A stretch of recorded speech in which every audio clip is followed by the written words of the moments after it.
এইরকম দেখায় আপনাদের খোঁজ নেন। আমি যদি না বলি এখান থেকে বাইরে যেতে পারবেন না স্যার, মাথায় রাখেন। আমি রুমিন ফারহানা, কোনো দল লাগে না আমার। আপনাদের কটূক্তি করা হলে আপনারা কিভাবে ধৈর্য ধরে রাগ নিয়ন্ত্রণ করেন? আচ্ছা,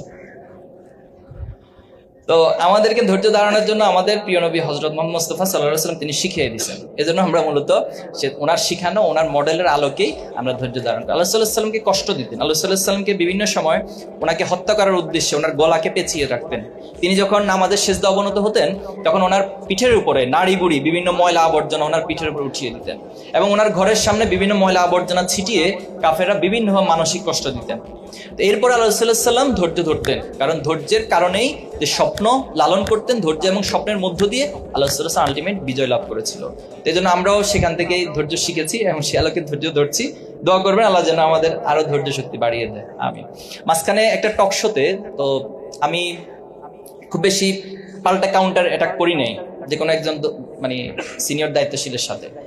তো তখন আমাকে একজন ভাই টেক্সট করলো যে ভাই আপনার এই উদারতার ধৈর্য দেখে কিন্তু আমার মেজাজ খারাপ হয়ে গেছে। মানে আমাদের উদারতার ধৈর্য দেখে মাঝে মাঝে অনেকের মেজাজ খারাপ হয়ে যায়। মেজাজ খারাপ করবেন না, রেগে গেলেন তো হেরে গেলেন। পৃথিবীতে রাগ কখনো মানুষের জন্য ভালো, রাগ আসে শয়তানের পক্ষ থেকে।